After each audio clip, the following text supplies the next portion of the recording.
आजच्या पिढीतल्या मुलांची मानसिकता आणि त्यांच्या आरोग्याचा खूप जवळचा संबंध आहे. आज मला तुमच्याशी मुद्दाम यासाठी बोलावंसं वाटलं, की चैतन्यवनात आता लहान 8 ते 15 वर्ष वयोगटातल्या मुला-मुलींचं शिबिर सुरू आहे. दुसरा दिवस आहे आज. आणि आज सकाळी एक 12-13 वर्षाचा मुलगा माझ्याकडे आला. सधन कुटुंबातला मुलगा आहे. आई-बाबा उच्च शिक्षित आहेत. आणि हा मुलगा माझ्याकडे आल्याने मला म्हणाला, की "मला हे असं जमत नाही." म्हटलं, "काय जमत नाही?" म्हणे, "असं 1-1 तास मी खाली बसू शकत नाही मांडी घालून. मला डॉक्टरांनी नाही सांगितलंय" म्हणे. आणि सकाळी सूर्यनमस्कार बरं घेतलेच 4-5 सूर्यनमस्कार आज. पण मला ते मी करू शकणार नाही. आणि डॉक्टरांनी मला हे नाही करायला सांगितलं. मी त्या मुलाकडे बघत राहिलो. म्हटलं, "नेमकं कशामुळे?" आणि "माझ्या गोळ्या सुरू आहेत." म्हटलं, "कशाच्या?" म्हणे, "कॉन्स्टिपेशनच्या, बद्धकोष्ठतेच्या." मंडळी, तुम्हाला यावर विचार करणं आवश्यक आहे, की 12 ते 13 वर्षाचा मुलगा त्याच्या डोक्यात जर हे पक्कं बसलं, की डॉक्टरांनी मला व्यायाम करायला सांगितलं नाही, मांडी घालून बसायला सांगितलं नाही आणि मला हे चालत नाही आणि गोळी घेतल्याशिवाय मला पोट स्वच्छ होत नाही, संडास होत नाही. म्हणून मी सांगितलं, की आजच्या पिढीची मानसिकता आणि आरोग्याचा काय संबंध आहे बघा. जर 13 वर्षाच्या मुलाला तुम्ही इतक्या गोळ्या औषधांवर डिपेंडंट ठेवलं, ओव्हर डिपेंडंट ठेवलं, तर थोडं पोरगं मोठं होऊ द्या, ते किती घाबरत घाबरत जीवन जगेल याचा आईबाप म्हणून विचार करा. मी त्याला समजून सांगितलं, की अरे कॉन्स्टिपेशनसाठी, बद्धकोष्ठतेसाठी गोळ्यांची गरज नाहीये. पण त्याच्या डोक्यात एवढं बसलेलं, नाही डॉक्टरांनी सांगितलं, डॉक्टरांनी सांगितलं. म्हणजे आपण काय देतोय आपल्या मुलांना? पुस्तकी ज्ञानासोबत या चैतन्यवनातल्या शिबिराची किती गरज आहे तुम्ही बघा. अरे अभ्यासात खूप हुशार असणारी मुलं, त्यांना व्यवहार ज्ञान नाही साधं. घाबरत घाबरत जीवन जगतायत. अभ्यासात पुस्तकी किडा आहेत, पण एका छोट्याशा किड्याला घाबरतात. भीती वाटते. एवढ्या लहान वयामध्ये त्यांना धडधड होते, त्यांना कॉन्स्टिपेशन झालंय. कोण याला जबाबदार? बघा, विचार करा. त्या मुलाला मी विचारलं, की तू नेमकं जेवण काय करतो? म्हणे, "मला असल्या भाज्या वगैरे चालत नाही. पनीरची भाजी जर नसेल तर मी जेवण करत नाही." माझी आई, तिलाही माहिती आहे, की रोज पनीरचीच भाजी पाहिजे. हे काकडी, गाजर, टोमॅटो हे मला आवडत नाही अशा गोष्टी आणि मी खाणार नाही. तुम्ही तुमच्या मुलांना नेमकं काय देत आहात हो? विचार करा. ही मानसिकता जर तुम्ही देत असाल, तर आपण आई-बाप म्हणून नेमकं काय देतोय त्यांना? अरे तुम्ही किंवा मी आपण लहान असताना आठवा, भलेही पुस्तकी ज्ञान तितकं हुशार कदाचित आपल्यापैकी काही लोक नसतील, पण जीवन कसं जगायचं माहिती होतं. आनंदात राहायचो आपण, छोट्या-छोट्या गोष्टी पकडून ठेवायचो नाही, नाराज राहायचो नाही. हॅपी गो लकी, जे होईल ठीक आहे. छोट्या-छोट्या गोष्टीत समाधानी होतो. आपल्याला कपडे फाटलेले आहे त्याची लाज वाटत नव्हती. मी बोलतोय ते समजतंय का तुम्हाला? विचार करा. आज अशा गोष्टींची मुलांना लाज वाटू लागलेली, काय मानसिकता देतोय आपण? याचा अर्थच आहे, की त्याचे आई-वडील भलेही उच्च शिक्षित असतील, पण ते सुद्धा गोळ्या औषधांवरतीच डिपेंड असतील. आणि एवढ्या लहान मुलाला ते जर गोळ्या देत असतील रोज, तर तुम्ही विचार करा, त्याच्या लिव्हरला, त्याच्या किडनीला पुढं मोठं झाल्याच्या नंतर का प्रॉब्लेम येणार नाही? आणि गोळ्यांनी कॉन्स्टिपेशन दूर होतं. चूर्ण घेतल्याने बद्धकोष्ठता खरंच दूर होते.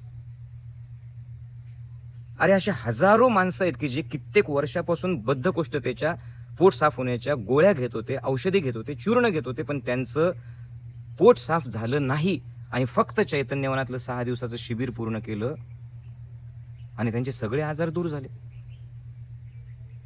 तुमचे 90% आजार तर पोटातूनच येतात. कुठलंही औषध न घेता, चूर्ण न घेता त्यांचं पोट साफ होऊ लागलं. का बरं? ज्ञानयोग गोपाळकाला हा आहार ते घेऊ लागले. म्हणजे 50% कच्च्या भाज्या खाल्ल्या. अरे साधी गोष्ट आहे, पोट स्वच्छ होण्यासाठी कच्च्या भाज्या, पालेभाज्या, फायबर हे पोटात जाणं गरजेचं आहे. तुम्ही जर रोज पनीरची भाजी, मसालेदार भाज्या, तिखट भाज्या, फक्त लोणचं पोळी, कोरडं जेवण, हे जर तुमचं जेवण असेल, तुमचं जेवण जर फक्त पिझ्झा, बर्गर हे असेल, तुमचं जेवण जर फक्त बेकरी प्रॉडक्ट असेल, तुमचं जेवण फक्त केक आणि कोन हेच असेल, तर तुम्ही तुमच्या मुलांना काय देतायत? आठवा, आपण लहानपणी 7:30 वाजता शाळा असायची, रात्रीची भाकरीने दूध चुरायचो आणि मस्त जायचो शाळेमध्ये सायकल चालवत. तो व्यायाम कुठे होतोय? का मुलं एवढी भित्र्या मनाची झालेली आहेत? कारण आईबाप त्याला पुस्तकी शिक्षण देत आहेत, पण त्या पुस्तकी शिक्षणासोबत जे द्यायला पाहिजे तिथे कुठेतरी आपण कमी पडतोय. आणि म्हणून तुम्ही तुमच्यात बदल करा. सर्व रोगांचे मूळ कारण 3 आहेत. जीवनशैली नंबर 1, विचार नंबर 2 आणि आहार नंबर 3. तुम्ही स्वतः तरी निसर्ग, जे सायकल आहे निसर्गाचं, तुम्ही निसर्गापासूनच तयार झालेले आहेत ना. पटतंय मी जे बोलतोय? पृथ्वी, आप, तेज, वायू, आकाश याच्यापासूनच जन्म झालाय ना. आज लहान मुलांना टाईप 2 डायबिटीस आहे. आज लहान मुलांना मानसोपचार तज्ञाची गरज पडते. आज लहान मुलांचं डोकं दुखतं, आज लहान मुलांचं अंग दुखतं, आज लहान मुलांना संधिवात आहे, आज लहान मुलांना बालदमा आहे. आपल्या लहानपणी कधीही मुलांसाठी स्पेशल दवाखाना नव्हता. आज 5-5 मजली, 10-10 मजली उंच चाइल्ड स्पेशालिस्ट, पीडियाट्रिशियन हे झालेले आहेत. मग या 15-20 वर्षातच एवढे पोरं आजारी पडतायत का? काय झालं नेमकं? बस एक गोष्ट, पहिली लाईफस्टाईल. निसर्गाचा नियम आहे, सगळेच्या सगळे प्राणी सूर्यास्त झाला की झोपतात, सूर्योदयाच्या आधी उठतात. तुम्ही स्वतः आईबाप म्हणून काय करताय तो? सांगा. तुम्ही 10-10:30 पर्यंत झोपता, तुम्ही स्वतः मोबाईल कमी वापरता, तुम्ही स्वतः कुठले तरी छान सत्संग ऐकता, तुम्ही कुठल्या तरी एखाद्या चांगल्या कार्याशी जोडलेले आहात, तुम्ही कुठेतरी समर्पित होत आहात, तुम्ही स्वतः सकाळी आनंदाने हसत उठत आहात, तुम्ही सूर्योदयाच्या सुट्टी जरी असेल तरी सुद्धा तुम्हाला ही सवय लागलेली आहे कुटुंबाला की सूर्योदयाच्या आधी उठायचं, सकाळची सुरुवात हसून करायची, सकाळची सुरुवात व्यायामाने करायची, सूर्यनमस्काराने करायची, फिरायला जायचं, एन्जॉय करायचं आणि घरातलं जेवण आनंदाने खायचं. जगातला 84 लक्ष प्राण्यांपैकी कुठलाही प्राणी सूर्यास्त झाल्याच्या नंतर रात्रभर जागत नाही घुबड सोडून, आणि सूर्योदय झाल्याच्या नंतर झोपून राहत नाही दिवसभर वटवागुळ सोडून. आपण माणसं आहोत. या निसर्ग नियमाचं पालन नाही केलं, याला तोडलं की तिथून रोग यायला सुरुवात होतात. रात्री उशिरा जेवायचं, सकाळी उठल्या उठल्या व्यायाम न करता खायचं. का पाठीचे आजार येणार नाही? ते लहान लेकरू आज 13व्या वर्षी सांगते की मला खाली बसता येत नाही. काय करताय तुम्ही? तुम्ही किती काळजी घेतायत? अरे हे जे झाडं आहेत, ह्या झाडाला जर पाण्यामध्ये ठेवलं ना, पाणी देणं आवश्यक आहे, पण या झाडाला जर पाण्यामध्ये ठेवलं ना, ते झाड मुळं सडून जातील. अशी जास्तीची काळजी घेणारे पालक आपल्या मुलांचं आयुष्य असंच धोक्यात घालतायत, त्यांचं भविष्य. त्या बकऱ्यांनी त्या झाडाची पानं खाऊ नये म्हणून ट्री गार्ड लावतात त्याला, पण योग्य वेळेला जर काढले नाही ना, ते खोडात रुतून बसतं. असं झालेलं आहे अनेक पालकांचं. आमच्या पोराचा फोटो पाठवा, आमच्या मुलाचा व्हिडिओ पाठवा, आम्हाला करमत नाही, हे आईबाप सांगतायत 1 दिवसात. एवढी काय काळजी? ह्या जगात फक्त आपल्या एकट्यालाच मूल आहे आणि ते आपल्याशिवाय जगूच शकत नाही. ही जी भ्रांती आहे ना तुमच्या मनात, ही काढा आधी. मुलाला मोकळं खेळू द्या. आठवा, तुमच्या माझ्या लहानपणी सगळे खेळ कोणते होते? मातीतले खेळ होते. गुडघा नेहमी फुटलेला असायचा, गुडघा दुरुस्त होईपर्यंत कोपर फुटलेला असायचं, कोपर दुरुस्त होईपर्यंत डोक्याला 2-4 कोचा पडलेल्या असायच्या. किती वेळेला आपण दवाखान्यात गेलो, जखमेतून पू यायचा, किती वेळेला दवाखान्यात गेलो आपण. अरे तुमच्यापैकी अनेक लोक तर असे असतील की लागलं तर घरी सांगता येत नव्हतं, कारण जर लागलं हे सांगितलं तर मलम लावणं दूर, वर 2-4 धपाटे मिळायचे, तुला नीट बघून चालता येत नाही. मजबूत होतो. तुम्ही तुमच्या मुलांना काय देताय त्याचा विचार करा. हा मुलगा ज्याच्याबद्दल मी सांगतोय, जर तो इथे राहिला, जर जोडल्या गेला माझ्यासोबत, या ज्ञानयोग परिवारासोबत, त्याने जर कच्च्या भाज्या खायला सुरुवात केलं, त्याच्या मनात जे बसलेले की गोळ्यांशिवाय मी राहू शकत नाही, त्याच्या मनात जरी आलं की अरे गोळ्यांशिवाय आपण राहू शकतो, लवकर उठू शकतो, सकाळी प्राणायाम ध्यान करू शकतो, हे करायलाच पाहिजे. आणि हे जर केलं ना, आणि जर त्याच्या कॉन्स्टिप्युशनचा त्रास झाला, तो त्रास दूर झाला आणि त्याला कळालं की अरे एवढं सिंपल होतं हे, त्याचं आयुष्य बदलून जाणार नाही का? पण हे केव्हा शक्य माहिती? इथं ते मार शिकलो, पण घरी गेल्याच्या नंतर त्याच्या घरातले लोक सुद्धा जर असंच करत असतील.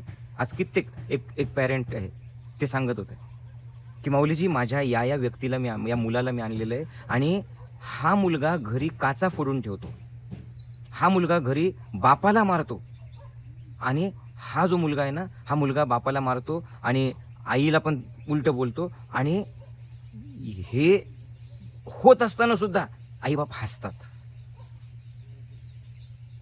सुरुवातीला ते हसले म्हणे, आता तो मोठा झाला तरी लोकांसमोर बापाला शिवाय देतो आणि मारतो. आता बाप त्याला रागवतो, तर तो मुलगा असं म्हटला की मी घर सोडून जायचंय मला, म्हणून त्याला सुधारवण्यासाठी आम्ही तुमच्याकडे पाठवलं. माऊलीजी आता सुधरवा, आता बिघडवायचं तुम्ही, सुधरवायचं माऊलीजींनी.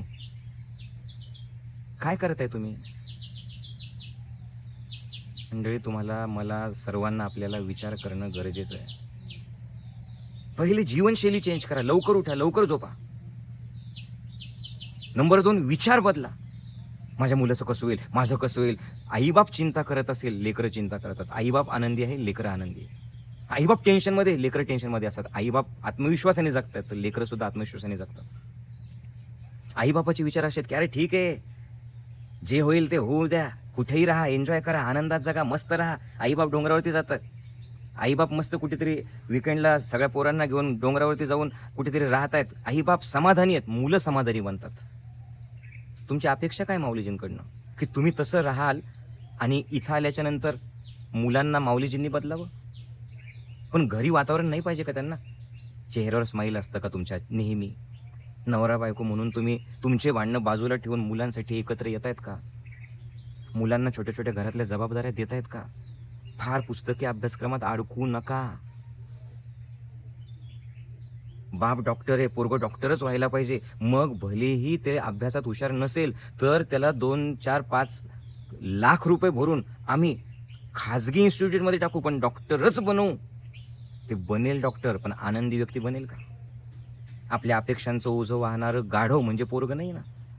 माझ्या वडिलांचा वेगळा व्यवसाय होता, मी वेगळं कार्य करतोय. माझं असं म्हणणंच चुकीचं की माझ्या मुलांनी सुद्धा तेच करायला पाहिजे. जे मला आवडतं, त्यांना जे आवडतं ते करेल. नाही मग या चैतन्यवनाचं काय होईल? जे व्हायचं ते होईल. जे माझ्या बापाच्या बिझनेसचं झालं ते या चैतन्यवनाचं होईल. असेल देवाची कृपा, कोणीतरी हे चालवणारा असेल, नसेल तर मी मेल्यावर काय राहिलं? जे व्हायचं ते होईल. कसलं टेन्शन आहे तुम्हाला? जगा ना आजमध्ये. विचार करा, साधे MPSC UPSC करणारे अनेक पोरं आज सुसाईड करत आहेत. का बरं? नाही आम्हाला जॉब लागला नाही. म्हणजे MPSC UPSC करणं आणि 4 पुस्तकं शिकणं म्हणजे इतकं आपण बेकार होऊन जातो की जॉब शिवाय आपल्याला दुसरं काही करताच येत नाही. एक बिझनेस टाक, आत्मविश्वासाने राहा. पण हे करण्यासाठी अहंकार शून्य पाहिजे, समर्पित पाहिजे, हे निसर्गाशी एकरूप पाहिजे, हसरा स्वभाव पाहिजे, यस म्हणून जगायला पाहिजे. मी सगळं काही करू शकतो, आत्मविश्वास पाहिजे, विचार पॉझिटिव्ह पाहिजे. जसे विचार तसं जीवन, जसे विचार त्याच गोष्टी निसर्ग आपल्याला देत असतो. तसेच कंपना आपल्यातून निर्माण होत असतात आणि त्याच कंपनांच्या इतर लोकांना आपण खेचून घेतो. आपल्या आयुष्यात तेच घडतं जसे विचार आपण करतो. मग सुरुवात यस पासून करतायत का तुम्ही? विचारा स्वतः. आणि तिसरी गोष्ट म्हणजे आहार. काय जेवताय तुम्ही? किती वेळेला जेवतायत? किती पॅकिंग फूड तुम्ही खातायत रोज? तुम्ही स्वतः गोपाळकाला म्हणजे कच्च्या भाज्या खातायत का? तुम्ही किती वाजता उठतात? तुम्ही साध्या मीठ भाकरीमध्ये आनंदी आहात का? हे तुम्हाला बघणं खूप गरजेचं आहे. वारंवार प्रत्येक सुट्टीमध्ये मी असं म्हणतच नाही की चैतन्यवनात पाठवा, पण कुठेतरी अशा ठिकाणी लेकरांना जोडणं गरजेचं आहे की जिथे लेकरांच्या डोक्यातून हे निघून जाईल की मला काहीतरी रोग झालाय. आज लेकरांना सगळ्यात मोठा रोगच आहे की मला रोग आहे असं वाटणं. झालेलं काहीच नसतं, बस वाटतं फक्त. पालक म्हणून बदल करा. गोळ्यांशिवाय कसं जगता येईल? काय करताय तुम्ही? तुमचं सुद्धा डोकं दुखलं, घे गोळी. पाठ दुखते, घे गोळी. अंग दुखतंय, घे गोळी. घसा खराब झाला, घे गोळी. अपचन नाहीये, अपचन झालेलं आहे, पचन नीट व्यवस्थित होत नाही, घे गोळी. ऍसिडिटी झाली, घे इनो. काय करताय तुम्ही? हे जीवनच असं जगायला पाहिजे की गोळ्यांची गरजच नाही पाहिजे. अरे साधं आत्ताच्या या सत्संगापासून मी तुम्हाला शिकवण्यासाठी आलेलो नाही इथे काही. माझी तळमळ आहे की अरे लेकरांचं काय करत आहेत हे सो कॉल्ड हाय सोसायटीतले पॅरेंट्स. मातीत खेळू द्या, एन्जॉय करा. आज तुम्ही साधा प्रयोग करा की आज दिवसभर चेहरा हसरा ठेवावर. बघा हे सुद्धा अवघड झाले लोकांना. एक दिवस मोबाईल न घेता डोंगरावरती बाहेर इकडे तिकडे कुठेतरी फिरून फोटो न काढता यावर अवघड झालं हे. बघा तुम्ही आज मानसिकता कशी झाली. आज आपला प्रत्येक सण आपण साजरा करतोय. पहिले सण समारंभ म्हणून साजरा करायचो. आज नवीन कपडे यासाठीच घालतो की फोटो काढून स्टेटसला ठेवता आले पाहिजे. ही सवय आपण लावतोय लेकरांना. तुमचं आयुष्य तुम्हाला जसं जगायचं तसं जगा, पण लेकरांसाठी तुम्हाला बदल करणं गरजेचं आहे मंडळी. आज 20-20 वर्षाची मुलं मानसिक रुग्ण होऊ लागले, 25व्या वर्षी हार्ट अटॅक येऊ लागला. आणि या शिबिरात सुद्धा जवळपास 5 ते 7 मुलं अशी आहेत की ज्यांना टाईप 1 डायबिटीज झालेलं आहे, ज्यांना शुगर इतकी हाय असते त्यांची की रोज इन्शुलिन घ्यावं लागतं. फ्रीजमध्ये इन्शुलिन ठेवलं, जेवण करायचं इन्शुलिन घ्या. कोण जबाबदार याला? मुलं. संपूर्ण परिवार म्हणून आपण जबाबदारी घेऊया. आणि हे काही चर्चा करण्यासाठी मी बोलत नाही, टेन्शन घेण्यासाठी बोलत नाही. नाही तर होतं उलट, कोण असेल बरं ते पोरगं, माझं तर नसेल ते पोरगं. हे असली फालतू बडबड करण्याच्या ऐवजी जीवनशैली, विचार आणि आहारात मी काय परिवर्तन करू शकतो आणि कसं असं राहू शकतो मी की ज्याच्यामुळे मुलं सुद्धा बिनधास होतील, निर्धास होतील. त्यांना भीती वाटणार नाही. त्यांना असं जीवन जगतील ते की जिथं कुठे जाईल ना, अरे मस्त जीवन जगेल मी, एन्जॉय करेल मी. माझ्याकडे काही असो किंवा नसो, जिथे आहे जसं आहे बस मस्त ठीक आहे. I am perfectly okay, I am all right, everything will be perfectly fine. वेळ सगळ्या प्रश्नांची उत्तर आहे. आणि याच्यासाठी कुठल्या तरी एका चांगल्या वातावरणाशी जोडलेलं पाहिजे. ज्ञानयोगाशी जोडल्या जा, चैतन्यवनाशी जोडल्या जा. विथ फॅमिली इथे येत राहा. इथे लाखो कुटुंब जोडलेले आहेत. त्या प्रत्येक कुटुंबाला हा अनुभव आलेला आहे आपल्या शिबिरातून. असे हजारो लोक घटस्फोट घेणार आहे, त्यांचा घटस्फोट टळला, ते प्रेमाने राहत आहेत. BP, शुगर, थायरॉइड, डोकेदुखी, मायग्रेन, ॲसिडिटी, अल्सर, संधिवात, बद्धकोष्ठता, असे हजारो लोक त्यांच्या गोळ्या सुटल्या जे रेग्युलरली साधना करत आहेत. असे शेकडो मुलं मुली जे सुसाईडचे विचार करत होते, ते मुलं मुली आज कॉन्फिडेंटली जगतायत. यस, आम्ही काहीही करू शकतो असं त्यांना वाटतंय. आणि इथं हे शिक्षण मिळतं. हे शिक्षण नुसतं मिळत नाही, इथं हा अनुभव मिळतो. हसत उठायचं, हसत झोपायचं, ग्रुपमध्ये राहायचं, आनंदात राहायचं, निसर्गाशी बोलता येतं, झाडांशी बोलता येतं, पक्ष्यांचा आवाज ऐकू येऊ शकतो, या आकाशातल्या ताऱ्यांशी आपण बोलू शकतो, कमीत कमी सामानामध्ये आनंदात जगू शकतो. हे तुम्ही सुरू करणं गरजेचं आहे. आता 300 ते 300 मुलं खेळतायत, ॲक्टिंग करतायत वेगवेगळी. कुणी भिकाऱ्याची ॲक्टिंग करतंय, कुणी नाचतंय, कुणी ओरडतंय, कुणी गाणं म्हणतंय. काय होतंय? ते आतून मोकळे होतात, आतून हसतायत, आतून नाचतायत, आतून गातायत. मला कोणी बघतं का, मला कोणी बघतं का, हे त्यांच्या डोक्यात बसलेले हे निघून जात आहे त्यांचं. आणि आता खेळ झाले ना, सगळे मुलं येतील असे कडकडून भेटतील, मला माऊलीजी छान वाटलं, छान वाटलं. जे कालपर्यंत असं म्हणत होते की आम्हाला नाही जायचं, आता हळूहळू असं होतं की मुलं म्हणतात की माऊलीजी आम्हाला इथेच शाळा काढा आणि इथेच ठेवा, अशी शाळा पाहिजे. म्हणजे निसर्गाने जे आपल्याला दिलेलं आहे त्याला ओळखा. आपण निसर्गाचा भाग आहोत हे ओळखा आणि निसर्गाच्या सोबत नैसर्गिक जीवन जगण्याचा प्रयत्न करा. बस एवढीच विनंती आहे मला. हे जे मी तुम्हाला उदाहरण सांगितलंय, एक नाही, असे हजारो छोटे छोटे मुलं आणि मुली आहेत की ज्यांच्या डोक्यात हे बसलंय की मी आजारी आहे, मी आजारी आहे, मी आजारी. का बरं? घरात ती चर्चा होते. म्हणून अगोदर हा मी आजारी आहे हाच सगळ्यात मोठा जो आजार आहे ना, काढून टाका आजपासून. तुम्ही लाईफस्टाईल चेंज करा. पाठ दुखते ना, तर रोज व्यायाम सुरू करा. बद्धकोष्ठता आहे ना, तर कच्च्या भाज्या खा. डोकं दुखतंय ना, हसत राहा. मायग्रेनचा त्रास आहे ना, मनात कोणाविषयी तरी द्वेष आहे ना, तो सोडून द्या. संधिवात, बाकीचे सगळे दुखणे आहेत ना, तर चांगला आहार घ्या, फायबर जास्त इनटेक ठेवा, योगासन करा, प्राणायाम करा. मनात भीती वाटते, डिप्रेशन आहे, एक कुठेतरी विश्वास ठेवा की आहे ना हा माझा गुरु, माझा परमात्मा, माझं छान होणार आहे. जो प्रसंग, जे काही घडेल, जे होईल, त्याला आनंदाने विश्वासाने सामोरं जा. काही होत नाही तुम्हाला, काही होत नाही. तुमचं चांगलं होणार आहे, तुमच्या लेकरांचं चांगलंच होणार आहे, हे लक्षात ठेवा. या व्हिडिओतून एवढं जरी तुम्ही घेतलं की यस, माझं आणि माझ्या लेकरांचं खूप चांगलं होणार आहे, म्हणा. आता तुम्ही बोला माझ्यासोबत की यस, माझं आणि माझ्या लेकरांचं छान होणार आहे. इथून पुढे मी माझी जीवनशैली, माझा आहार आणि माझे विचार हे पॉझिटिव्ह करणार आहे. इतकं सिंपल आहे. सूर्याचा किरण आला की अंधार गायब. जीवनशैली, विचार आणि आहार बदलला की रोग गायब. आणि आजपासून तुम्हाला ते सुरू करायचं आहे. 100% स्वतःला प्रॉमिस करा की यस, आमच्या स्वतःत आम्ही बदल करू. एका दिवसात बदल होणार नाहीये मुलांमध्ये, पण इथले 5-6 दिवस शिबिर करून गेल्याच्या नंतर त्यांना विचारा, काय शिकलात तुम्ही? त्यांना विचारा, आहार कसा घ्यायचा, तसा आहारात बदल करा. जे बाप दारू पिताय, जो बाप सिगरेट फुकतोय, जो बाप गुटखा तंबाखू खातोय, अगोदर बाप म्हणून संस्कार करण्यासाठी तुम्ही सक्षम जर राहायचं असेल ना, तर तुमचे व्यसनं सोडा, ही हात जोडून विनंती करतोय. जी आई घरात किरकिर करते, सासूसुनांची भांडणं करते, जी आई ही माझी नाही, ही तुझी नाही, हे माझं आहे, हे तुझं आहे, असं करते ना, त्या आईने थोडंसं मन मोकळं करा, मन मोठं करा. प्रेम प्रेम जे आहे ना, हे मुलांना तुमच्या वागण्यातून दिसू द्या. जे घरातले सगळे लोक फक्त भीतीच जगतात, रोग आला, रोग आला, आता काय होईल, आता काय होईल, टेन्शन टेन्शन, माझं कसं होईल, अरे बाळा तुझं कसं होईल. रिॲक्शन बदला, चेहरा बदला, प्रतिक्रिया बदला, आतून शांत राहा आणि फील करा की यस, आमचं छान होणार आहे. आणि याच्यासाठी ज्ञानयोगासोबत जोडलेलं राहा. तर मंडळी, काळजी घ्या की तुमच्या मुलांच्या मनात असं काही येणार नाही. आहार, विहार, जीवनशैली, कृष्णाने हेच सांगितलेलं आहे की कोणतंही दुःख असू द्या, युक्त आहार विहारस्य युक्त चेष्टस्य कर्मसु युक्त स्वप्नावबोधस्य योगो भवति दुःख. कुठलंही दुःख असू द्या, शारीरिक, मानसिक, बौद्धिक, आत्मिक, वैचारिक, कौटुंबिक, युक्त आहार विहारस्य. आहार आणि विहार म्हणजे जीवनशैली, विचार आणि आहार बदला, तुमचं खूप चांगलं होणार. जय गुरुदेव.